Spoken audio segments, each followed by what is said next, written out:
బ్రహ్మంగారి కాలజ్ఞాన ప్రకారం వృషభరాశి వారికి 21, 22, 23 తేదీల్లో జరగబోయేది తెలిస్తే ఖచ్చితంగా ఆశ్చర్యపోతారు. పనులన్నీ పక్కన పెట్టి వీడియోని చూస్తేనే మీకు అర్థమవుతుంది. అలానే కాకుండా ఈ వీడియోని పూర్తిగా చూస్తేనే ఏంటంటే కనుకనండి మీకు చక్కగా పరిహారం ఏం చేయాలి, అలానే కాకుండా ఎలా ఉండబోతుంది, ఏం జరగబోతుంది, ఎలాంటి నియమాలను ఆచరించుకోవాలి అనేది మొత్తం కూడా ఏంటంటే కనుక చక్కగా మీకు ఏంటంటే తెలిసిపోతుంది అనమాట.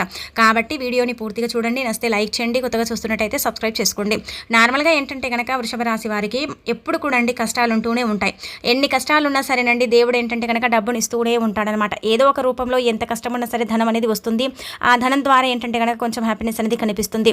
బాధలు అనేవి పక్కన పెడితే మాత్రం వీరికైతే ఇప్పుడు మనం చూసుకున్నట్టయితే ఇక్కడ మనకి ఏంటంటే కనుక మంచి మంచి ఫలితాలు అయితే రాబోతున్నాయి. ఒక రకంగా చెప్పాలంటే కనుక కొన్ని కోరికలు తీరుతాయి, కొన్ని ఏంటంటే కనుక మీకు మంచి సంఘటనలు కూడా జరుగుతాయండి. అంటే పెద్ద పెద్ద ఘటనలు కాకుండా సంఘటనలు మంచి మంచివి అంటే ఒక మెమొరీ లాగా ఉండిపోతాయి అని చెప్పొచ్చు. అంత చక్కగా ఉండబోతుంది అనమాట. ఈ 3 రోజులు కూడా అండి మీరు మట్టిని పట్టినా కానీ మీకైతే బంగారం లాగా అనిపిస్తుంది. అలానే కాకుండా లక్ష్మీదేవి విగ్రహం ఉంది కాబట్టి మీరు ఇంకా అంటే ధనాన్ని పెంచుకోగలుగుతారు, రాబడిని తెచ్చుకోగలుగుతారు, రాబడిని రప్పించుకోగలుగుతారు అనమాట. అంతటి చక్కటి టాలెంట్ అనేది ఇప్పుడు మీకు ఆ భగవంతుడు ప్రసాదిస్తున్నాడని చెప్పొచ్చు. గ్రహస్థితుల ప్రకారం మనం చూసుకున్నట్టయితే ఏంటంటే కనుక గ్రహాలు కూడా మీకు అనుకూలిస్తున్నాయి. శని మొత్తం మీ జీవితం నుంచి వెళ్ళిపోతుంది. అలానే కాకుండా రాహుకేతు ప్రభావాల నుంచి కూడా మీరు బయటపడబోతున్నారు. అద్భుతంగా ఉండబోతుంది. ప్రతిదీ కూడా మీకు అనుకూలించబోతుంది, సిద్ధించబోతుంది. ప్రతిదీ కూడా ఏంటంటే కనుక మీకు అనుకూలంగా మారే యోగం అనేది కనిపిస్తుంది అనమాట. కాబట్టి అందుకే మీకు ఏంటంటే ఇక్కడ శుభవార్తలతో పాటు కోరికలు కూడా తీరుతాయి. అద్భుతంగా ఉండబోతుంది అనమాట. ఈ యొక్క వృషభరాశి పరంగా మనం చూసుకున్నట్టయితే చాలా ధైర్యవంతులండి. ఎన్ని కష్టాలు వచ్చినా కానీ ధైర్యంగా తట్టుకుని ముందుకు వెళతారు. ప్రతిదీ కూడా ఏంటంటే కనుకనండి ఒక క్రమబద్ధతంగా చేసుకుంటూ వెళతారనమాట. ఒక క్రమంగా చేసుకుంటూ వెళతారు. పనులు చేసేటప్పుడు ఏంటంటే కనుక చాలా కష్టపడుతూ ఉంటారండి. పనుల కోసమే పుట్టామా అన్నట్టుగా కష్టపడిపోతూ ఉంటారు. ఎవరిని కూడా ఒక్క మాట అన్నారండి, వీరి పని ఏంటో వీరు చేసుకుంటూ ఉంటారు. కానీ ఎవరైనా వీరి జోలికి వస్తే మాత్రం వాళ్ళని వదిలిపెట్టారని చెప్పొచ్చు. కోపం అనేది అధికంగా ఉంటుంది. ఉన్నప్పుడు కూడా ఏంటంటే కనుక చాలా మంచి వ్యక్తులండి. అంటే మనసు వెన్నలాగా కరిపోతూ ఉంటుందన్నమాట. చాలా మంచి పద్ధతి విధానము, అలానే కాకుండా ఏంటంటే వీరు ఉండేది అంతా కూడా ఏంటంటే బాగుంటుందన్నమాట. నలుగురు వీరిని చూసి చాలా నేర్చుకుంటారనమాట. వీళ్ళు అంటే పిల్లల్ని పెంచే విధానం కూడా బాగుంటుంది, వీరు మాట్లాడే పద్ధతి కూడా బాగుంటుంది. అలానే కాకుండా వీరు భార్యాభర్తలు కూడా ఒక రకంగా ఉంటూ ఉంటారు. అలా భార్యాభర్తలని కూడా చూసి చాలామంది చాలా నేర్చుకుంటారండి. కాకపోతే అందరిలాగానే ఉంటారని మనం చెప్పలేం. కానీ వృషభ రాశిలో కూడా కొంతమంది అంటే ఒక రకంగా ఉంటారు, ఒక రకంగా కొంతమంది ఉంటూ ఉంటారు. అందరూ ఒకే రకంగా అయితే ఉండరు కదండి. కాబట్టి ఏంటంటే కనుక వృషభ రాశి పరంగా మనం గమనించుకున్నట్టయితే చాలా మంచి మనసు అనేది వీరికి ఉంటుంది. చాలా వరకు కూడా పద్ధతిగా అంటే న్యాచురల్గా ఇలా ఉంటూ ఉంటారు. మన దగ్గర డబ్బు ఉందని ఏం ఎగిసిపోరు, అలానే కాకుండా లేదని నిరుత్సాహపడిపోరు. ఎంత డబ్బున్నా సరే మనం ఉండే విధానం బట్టే ఉండాలి. మన దగ్గర ఎంత సంపాదన ఉన్నా, మనం పెరిగినా, మనం కోటీశ్వర్లమైనా సరే ఇదే విధంగా మనం ఏంటంటే కనుక రాణించుకోవాలి అన్నట్టుగా ఉంటారు. మనసులో ఏంటంటే కనుక స్వార్థం లేని వ్యక్తులండి. కుళ్ళు కుతంత్రలతో కాకుండా ఏంటంటే మంచిగా ఆలోచించే వ్యక్తులు. అందరూ బాగుండాలి, నేను కూడా బాగుండాలి, అందరిలో నేను కూడా ఏంటంటే ఒకళ్ళ అంటే జీవించాలి, ఆడవారు కావచ్చు మగవారు కావచ్చు అనుకుంటూ ఉంటారు. అంతేకాని నాకు డబ్బు ఉంది కదా నేను గౌరవంగా అంటే ఉండాలి, గౌరవంగా నేను ఏంటంటే బ్రతకాలి, నేను చాలా వరకు కూడా రిచ్నెస్ చూయించుకోవాలన్నట్టుగా కాకుండా ఎంత డబ్బున్నా కానీ ఒకే తీరుగా ఉండాలని వీరేంటంటే కనుకనండి చక్కగా ఉంటూ ఉంటారనమాట. కానీ చాలా మంది కూడా అండి వీరిని గౌరవిస్తారండి. అంటే గౌరవం అనేది ఏంటంటే కనుక మర్యాదలు ఇచ్చి పుచ్చుకోవడం అనమాట. అంటే బాగున్నారా ఇలా ఏంటంటే కనుక గౌరవంగా ఏంటంటే వీరిని మాట్లాడే విధానం కావచ్చు, పద్ధతి కావచ్చు, పలకరణ కూడా ఏంటంటే కనుక మర్యాదగా ఉంటూ ఉంటుందన్నమాట. చాలా వరకు కూడా విలువను కలిగిన వ్యక్తులు అని చెప్పొచ్చు. అలానే కాకుండా ఏంటంటే ఎక్కడ కూడా అండి ఏంటంటే కష్టాలు వచ్చినప్పుడు చాలా వరకు కూడా కుంగి కుషించిపోవటం, అలానే కాకుండా బాధపడిపోకుండా కష్టాలు నా లైఫ్లో అలవాటే, కష్టాలు వచ్చినప్పుడు నేను ఎందుకు భయపడాలి అన్నట్టుగా ఎదుర్కొంటారు, ధైర్యంగా ఉంటారు, ముందుకు వెళతారు, ప్రతిదీ కూడా ధైర్యం తెచ్చుకుంటారు. వీరే ఏంటంటే కనుక చాలా వరకు కూడా ఏంటంటే ఒక రకంగా ఏంటంటేనండి చాలా వరకు కూడా అంటే డేర్నెస్ వ్యక్తులండి. ఎంత కష్టం వచ్చినా సరే అండి, ఎంత కష్టం వచ్చినా ఎంత ఇబ్బంది ఉన్నా సరే అంటే అది తట్టుకొని ముందుకు వెళ్ళేంత శక్తి వీరికి ఉంటూ ఉంటుందన్నమాట. చాలా అలాంటి వ్యక్తులు అని చెప్పొచ్చు. ఇక అలానే కాకుండా ఇక్కడ మనం గమనించుకున్నట్టయితే మంచి మనస్తత్వాన్ని కలిగి ఉంటారు. అలానే వీళ్ళు ఏంటంటే కనుకనండి ప్రతిసారి కూడా ఏంటంటే అగౌరవంగా కొంతమంది ఉంటారండి, నీచంగా చూయించాలి, వీళ్ళని ఏంటంటే కనుక చాలా వరకు కూడా కించపరచాలి, ఇబ్బంది పెట్టాలి, బాధ పెట్టాలి అన్నట్టుగా కాసుకొని కూర్చుంటారు. ఆ బంధువర్గంలోనే ఎక్కువ మంది ఉంటూ ఉంటారనమాట. ఎప్పుడు కూడా ఏదో ఒకటి సూటిపోటి మాటలతో ఏంటంటే వీరిని బాధ పెడుతూ ఉంటారు. అయినప్పటికీ కూడా ఏంటంటే ఎక్కడ కూడా ఏం బాధపడారండి. అనుకోండి ఈ రోజు నన్ను అంటున్నారు, రేపు ఆ భగవంతుడు వీరిని అనిపిస్తాడు అన్నట్టుగా ఏంటంటే కనుక ఉంటూ ఉంటారనమాట. అలానే కాకుండా బంధువర్గం ఎక్కువగా ఉంటుంది. బంధువర్గం కూడా ఏంటంటే కొంచెం మంది సపోర్ట్ ఉంటారు, కొంతమంది ఏంటంటే సపోర్ట్ చెయ్యరు.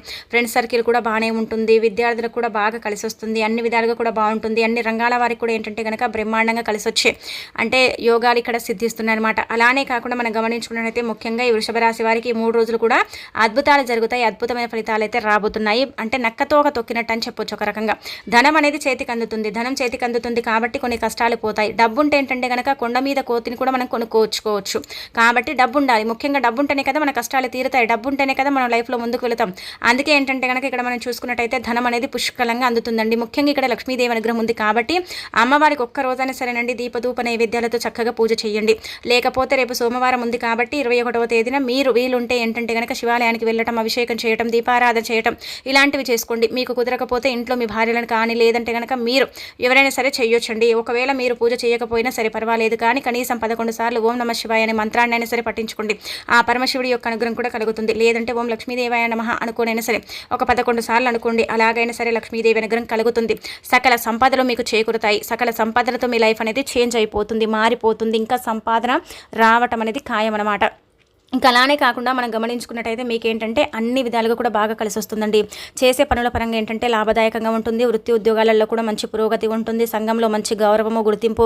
అలానే కాకుండా పనులన్నీ కూడా ఏంటంటే కనుక పెండింగ్లో ఉన్నాయి కదా, ఆ పనులు పూర్తవుతాయి. పనుల్లో లాభదాయకంగానే ఉంటుంది. పనులు చేసే దగ్గర మంచి ఆదరాభిమానం అనేది ఉంటుంది. మంచి ప్రశంసలు అందుకుంటారు. బాసు నుంచి ఏంటంటే కనుక చక్కగా అండి మంచిగా అంటే మెచ్చుకునే అవకాశం అయితే ఉంటుంది. మీ యొక్క టాలెంట్కి తగ్గట్టుగా ఏంటంటే మీ యొక్క బాసులు కావచ్చు, మీరు పని చేసే దగ్గర కావచ్చు, మంచి గుర్తింపు అనేది లభిస్తుంది. ఇక అలానే కాకుండా ఏంటంటే కనుక భార్యాభర్తల పరంగా బాగుంటుంది. విడిపోయిన వారు నువ్వెంత నేనెంత, నా మాటను నువ్వు గౌరవించను, నీ మాటను నేను గౌరవించను అన్నట్టుగా ఏంటంటే కనుక చిన్న చిన్న గొడవలు ఉన్నాయి కదా, అలాంటి వాళ్ళు కలిసే అవకాశాలు అయితే ఉన్నాయి. ప్రేమికుల పరంగా కూడా బాగానే ఉంటుంది. విద్యార్థులకు బాగానే ఉంటుంది. అంటే విద్యార్థులు ఏంటంటే కనుక ర్యాంక్ కోసం ఎదురు చూస్తున్నారు కదండి, పరీక్షలు రాసి అంటే పాస్ అవుతామో లేదు అన్నట్టుగా భయం అనేది ఉంది. కానీ మీకైతే మంచి ఫలితాలే వస్తాయి, గుర్తుపెట్టుకోండి. ఇక ఆ తర్వాత మనం గమనించుకున్నట్టయితే వృత్తిపరంగా బాగుంటుంది, వ్యాపార పరంగా బాగుంటుంది. లాభాలు అనేవి ఎక్కువగా కల్పిస్తున్నాయి. రియల్ ఎస్టేట్ రంగాల వల్ల కూడా బాగుంటుంది. రాజకీయ నాయకులు కూడా బాగుంటుంది. అలానే కాకుండా ఉద్యోగాలు చేసేవాళ్ళు విదేశాలలో ఉన్న వారికి కూడా అద్భుత ఫలితాలు అయితే వస్తాయి. అంటే విదేశాలలో అంటే కనుక విదేశీ యానం కనిపిస్తుంది అనమాట.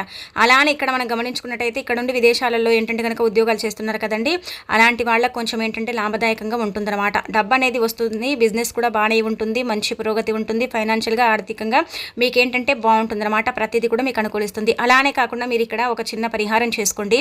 అదేంటంటే కనుక రావి చెట్టు ఉంటుంది కదండి, అందరికీ రావి చెట్టు తెలిసే ఉంటుంది. ఆ రావి చెట్టు దగ్గరికి వెళ్ళేసి మీరు ఏంటంటే కనుక ఒక చెంబడి నీటిని సమర్పించండి. సమర్పించే ముందు కుంకుమ పసుపుతో రావి చెట్టుకు బొట్టు పెట్టండి. అలా పెట్టిన తర్వాత రావి చెట్టుకు చెంబడి నీటిని సమర్పించేసి అక్కడ ఏంటంటే కనుక రావి చెట్టుని తాకే సంకల్పం చెప్పుకోండి. అంటే మీ కష్టాలు పోవాలని, మీ బాధలన్నీ కూడా పోవాలని, అద్భుతమైన ఫలితాలు రావాలని, మీ జీవితం మారిపోయి మీకు అంతా కూడా మంచి జరగాలని.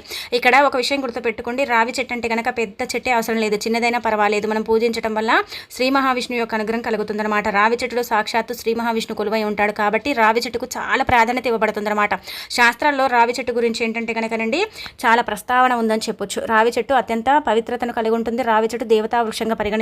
కాబట్టి ఇలా రావి చెట్టుకి ఈ విధంగా మీరు చేయటం వల్ల అయితే మంచి ఫలితాలను చూడగలుగుతారని చెప్పుకోదగ్గ విషయం అనమాట. కాబట్టి మీరు ఇలా తాకటం వల్ల, అలానే కాకుండా ఇలా మీరు నీటిని సమర్పించడం వల్ల మీ సుడి తిరిగిపోయి మీకు అన్ని ఫలితాలు అంటే అశుభ ఫలితాలు వస్తున్నట్టయితే శుభ ఫలితాలు వస్తాయి. జాతకం లేదని ఇబ్బంది ఉంటే అది తొలగిపోతుంది. మీరు పట్టిందల్లా బంగారం అవుతుంది. దైవానుగ్రహం కలుగుతుంది. ఇలా చెట్టుకు నీళ్లను పోసి సమర్పించిన తర్వాత రావి చెట్టును తాకి ఓం అంటే నమో నారాయణాయ నమః అనుకోండి. అంటే ఓం నమో నారాయణాయ నమః అనుకోండి. గట్టిగా 3 సార్లు అనుకుంటే సరిపోతుంది అనమాట. లేదంటే మీరు నార్మల్గా ఓం అని కూడా 3 సార్లు అనుకోవచ్చు. అలా కూడా మంచి ఫలితాలు అయితే ఉంటాయన్నమాట. ఆ ఫలితాలను మీరే మీ కళ్ళతో చూస్తారు. ఈ పనిని మాత్రం ఖచ్చితంగా చేసుకోండి.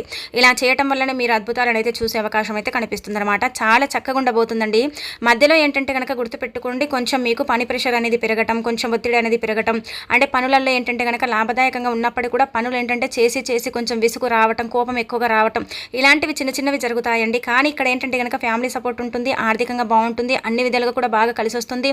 అలానే బంధువర్గం నుంచి కూడా ఏంటంటే కనుక ఆదరాభిమానం ఉంటుంది. ప్రయాణాలు చేయాల్సిన అవసరం రావచ్చు. ప్రయాణాలు చేసేటప్పుడు జాగ్రత్త వహించండి. అలానే హెల్మెట్ లేని ప్రయాణం మాత్రం అస్సలు చేయకండి, గుర్తుపెట్టుకోండి. ఇక ఆ తర్వాత ఏంటంటే కనుక బంధువర్గాన్ని కలిసే అవకాశం అయితే ఉంటుంది. బంధువుల వల్ల మీకు కొన్ని పర్సనల్ విషయాలు అనేవి తెలుస్తాయి, కొన్ని సీక్రెట్స్ అనేవి బయటపడతాయి. వాటి వల్ల ఏంటంటే కనుక కొంచెం మీకు అంటే హ్యాపీనెస్ అనేది కనిపిస్తుంది. ఎందుకంటే మీ వెనకాల ఎన్ని గోతులు తీస్తున్నారో అది మీకు తెలిసిపోతుంది అనమాట. కొంతమంది బంధువులు ఇంటికి వెళ్తారు, అక్కడ ఈ సీక్రెట్స్ అనేవి ఖచ్చితంగా తెలుస్తాయి. బండ గుర్తు పెట్టుకోండి, మీరే ఆశ్చర్యపోతారు. ఇక ఆ తర్వాత మనం మనం చూసుకున్నట్టయితే ఇక్కడ మీకు ఏంటంటే కనుక 3 శుభవార్తలు రాబోతున్నాయి. అవేంటంటే మొదటిది వచ్చేసి ఏంటంటే కనుకనండి, గుర్తుపెట్టుకోండి, బిజినెస్ని ఇంకా పెంచుకుంటారు. ఇది శుభవార్త ఎలా అండి అంటే కనుక, డబ్బు లేదు, బిజినెస్ని మేము ఎలాగైనా సరే ముందుకు తీసుకెళ్లాలనుకున్నాం, మా బిజినెస్ చాలా డల్ అయిపోయింది, ఎలాగైనా సరే బిజినెస్ని ఇంకా అంటే ముందుకు తీసుకెళ్ళాలి, ధనం రావటం లేదు, డబ్బు స్టక్ అయిపోయింది అనుకుంటారు కదా, ఆ డబ్బు వస్తుంది, అదొక గుడ్ న్యూసే అని చెప్పొచ్చు. ఇక ఆ తర్వాత రెండోది మనం గమనించుకున్నట్టయితే బంధువు ఇంటికి వెళ్తారు కదండి, అక్కడ ఏంటంటే కనుక ఎవరైతే వృషభ రాశిలో అంటే వివాహం జరగటం లేదు, అంటే మా పిల్లలకు వివాహాలు కుదరటం లేదనుకుంటారు కదా, అక్కడ ఈ గుడ్ న్యూస్ వస్తుంది. ఖచ్చితంగా వివాహానికి సంబంధించిన చర్చ జరుగుతుంది, అక్కడ మాట కలుస్తుంది. ఆ వివాహానికి ఏంటంటే కనుక శుభముహూర్తం కూడా మీరు అంటే ఇలా మాట్లాడుకునే అవకాశాలు కూడా ఉంటాయన్నమాట. ఇది ఒకటనమాట. ఇక ఆ తర్వాత ఏంటంటే కనుకనండి, ఇంకొకటి మనం గమనించుకున్నట్టయితే సంతానానికి సంబంధించిన అంటే సమస్యలు తీరిపోతాయి, అది కూడా గుడ్ న్యూస్ అని చెప్పొచ్చు. ఇక ఈ 3 వార్తలు అయితే వస్తాయి, 2 కోరికలు. ఒకటి వాహనం కొంటారు, అలానే కాకుండా ఇంకొకటి ఏంటంటే కనుక ఓన్గా చిన్నదైనా పర్వాలేదు బిజినెస్ని పెట్టుకుంటారు. ఇలా ఏంటంటే కనుక ఉండే అవకాశాలు అయితే కనిపిస్తున్నాయి. అందరికి ఇలానే జరుగుతుంది, అందరు ఇలాగే ఉంటారని కాదు, ఖచ్చితంగా అయితే జరిగే అవకాశాలు అయితే ఉంటాయని చెప్పొచ్చు. మీరు ఎక్కువగా దైవారాధన చేయడం వల్ల అయితే పుష్కలంగా ధనం అయితే వస్తుందండి. డబ్బుకు లోటు లేదనమాట. డబ్బు అనేది వస్తుంది, డబ్బు అనేది ఏంటంటే కనుక పెరుగుతుంది కానీ తగ్గదు. అలానే కాకుండా కష్టాలు తీరుతాయి. అయినప్పటికీ కూడా మీకు ఏంటంటే పని ఒత్తిడి వల్ల కొంచెం ఇబ్బంది ఉంటుంది. కోపాన్ని కొంచెం కంట్రోల్ చేసుకుంటే మిగతా అదంతా కూడా పర్ఫెక్ట్గా ఉండబోతుంది. అద్భుతాలను మీరు చూడగలుగుతారని మనం చెప్పుకోదగ్గ విషయం అన్నమాట.